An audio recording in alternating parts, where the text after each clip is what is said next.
భారతదేశము వేదాల పట్టుకొమ్మ యజ్ఞయాగాది క్రతువుల కాటపట్టు పెక్కు అవతారములు కన్న పెద్ద తల్లి నీతి నియమాల రూపుడి త్యాగభూమి. భగవాన్ శ్రీ సత్య సాయిబాబా వారు పుణ్యభూమి, యోగభూమి, త్యాగభూమి అయినటువంటి భారతావనిలో దక్షిణాదిన ఆనాడు మద్రాసు రాష్ట్రం మరియు నేడు ఆంధ్రప్రదేశ్ నందు రాయలసీమలో పవిత్ర చిత్రావతి నదీ తీరాన గల పుట్టపర్తిలో 23 నవంబర్ 23 1926న స్వామివారు అవతరించడం జరిగింది. పరమ పావనమూర్తులు పుణ్య దంపతులైన శ్రీమతి ఈశ్వరమ్మ గారు, శ్రీ పెదవెంకమరాజు గారు వీరి తల్లిదండ్రులు. శ్రీమతి ఈశ్వరమ్మ గారు మహాభక్తురాలు. ఆమె నిరంతరం భగవన్నామ స్మరణ చేస్తూ ఈశ్వర ప్రీతిగా అనేక వ్రతములు ఆచరిస్తూ దైవార్చనలో తన కాలం గడుపుతూ ఉండేవారు. దైవానుగ్రహం పొందాలనే భావంతో నిరుపేదలకు ఎల్లప్పుడూ సేవలు చేస్తూ ఉండేవారు. ఆమె నిర్మల భక్తికి పరమానంద భరితుడైన భగవంతుడు ఆమె గర్భాన్ని అవతరించి సమస్త జనావళిని తన అద్భుతమైన నీళ్లతోనూ ఆదర్శప్రాయమైన సేవలతోనూ ఉద్ధరించాలని సంకల్పించాడు. శ్రీమతి ఈశ్వరమ్మ గారి అత్తగారు శ్రీమతి లక్ష్మమ్మ గారు. వీరు శ్రీమన్నారాయణ పరమభక్తురాలు. ఈమె క్రమం తప్పక శ్రీ సత్యనారాయణ స్వామి వ్రతం చేస్తూ ఉండేవారు. మహాశక్తివంతయు మహిమాన్వితమైన ఈ వ్రతము శ్రీ సత్యనారాయణ స్వామికి ఎంతో ప్రీతికరమైనది. ఈ వ్రత ఫలం అమోఘమైనది.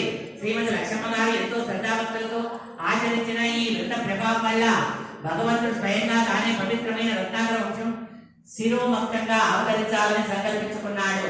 ఒక రోజున ఈశ్వరమ్మ గారు బావి వద్ద నీళ్లు తోడుతుండగా ఒక మహాద్భుతమైన నీళ్ళకు ఘోరం దివ్యమైన కాంతులతో ఆకాశం నుండి దిగివచ్చి ఆమె గర్భంలో ప్రవేశించింది. భయభ్రాంతులైన ఈశ్వరమ్మ గారు వెంటనే స్పృహ తప్పి పడిపోయారు. లక్ష్మమ్మ గారు ఆమెను సేదతీర్చి భగవత్ సంకల్పంతో ఏది జరిగినా నిశ్చింతంగా ఉండమని, భయపడవద్దని ధైర్యం చెబుతూ భవిష్యత్తులో జరగబోయే అద్భుతమైన సంఘటనలకు ఇది నాంది కావచ్చునని కూడా చెప్పారు. అయితే ఈ అద్భుతమైన దేవరహస్యం ఆ అత్తాకోడళ్ల మధ్య చాలా సంవత్సరాల తర్వాత తల్లి ఈశ్వరమ్మను చెప్పమనేంత వరకు అలాగే గోప్యంగా ఉంచిందంట. ఆ విషయాన్ని భగవంతుని అవతరణ పరమాద్భుతమైనది. దీనికి సూచనగా పెదవెంకమరాజు గారి ఇంటిలోని మృదంగము, తబల, వీణ వంటి సంగీత వాయిద్యములు రాత్రి సమయాలలో తమంత తాముగా మ్రోగుతూ దివ్యమైన సంగీతాన్ని వినిపించేవి. ఇల్లంతా అద్భుతమైన పరిమళాలతో నిండిపోయేది. తేదీ 23 నవంబర్ 23 1926 అనగా తెలుగు పంచాంగాన్ని అనుసరించి అక్షయనామ సంవత్సరం కార్తీక బహుళ తదియ నాడు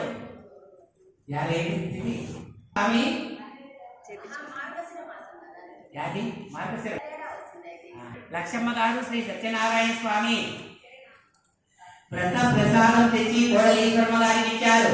అపారమైన భక్తి ప్రబంధులతో ఆమె ఈ ప్రసాదాన్ని కన్నులకట్టుకొని పూజించారు. ఆనాడే ఆమె ముగ్గురికి 12 మగబిడ్డలు ప్రసవించారు. వ్రత ప్రసాద భావంతో శిశువు జన్మించారని భావించి పెద్దలు ఆ బిడ్డకు సత్యనారాయణ రాజు అని నామకరణం చేశారు. ఒకనాడు పరమాద్భుతమైన సంఘటన జరిగింది. కాన్పుకు సహాయంగా ఉన్న స్త్రీలకు ఆ దివ్యవారులు నిద్రిస్తున్న పొత్తిళ్ల క్రింద ఏదో కదలిక కనిపించింది. వెంటనే బిడ్డను ఎత్తుకొనగా పొత్తిళ్ల క్రింద నుండి ఒక నాగుపాము బయటకు వచ్చి కొంత దూరం వెళ్లి అదృశ్యమైపోయింది.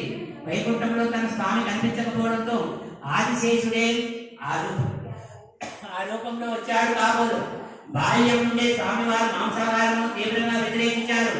అంతేకాదు అలాంటి పదార్థాలు వండబడే ఇళ్లకు వారు వెళ్ళేవారు కాదు కూడా. వీరి ఇంటి పొరుగున పరమ సాత్విక స్వభావరాలు, దయాత హృదయం కలిగిన కరణ సుబ్బమ్మ గారు అనే సాత్విమని ఉండేవారు. వారి స్వామివారి అపారమైన ప్రేమ. స్వామివారు కూడా ఎక్కువ సమయం కరణ సుబ్బమ్మ గారి ఇంటిలోనే గడిపేవారు.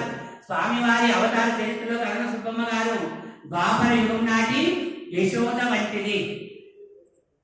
ఇంటి ముందు ఎవరైనా భిక్షాటన చేసేవారు వస్తే దివ్య బాలుడైన సత్య వారిని ఒంటి చేతులతో పోనిచ్చేవాడు కాదు. ఒక్కొక్కసారి సత్య తన వంతు భోజనాన్ని ఈ యాచకులకు ఇచ్చి పంపించేవాడు. ఇది చూసి అప్పుడప్పుడు తల్లి మరియు అక్కగారు కొద్దిగా కోపించేవారు.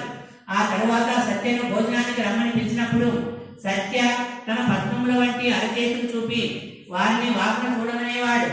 వారిద్దరి ఆ కోమలమైన చేతుల నుండి అద్భుతమైన సువాసనలు వచ్చేవి.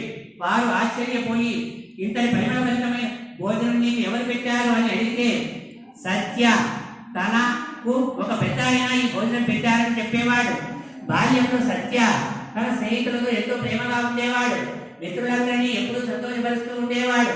వారికి నానా రకముల ఫలములు, కలకండ, పెన్సిళ్ళు, రబ్బర్లు వంటి వస్తువులను హస్తచాలనంతో సృష్టించి ఇచ్చి వారిని ఆనందపరిచేవాడు.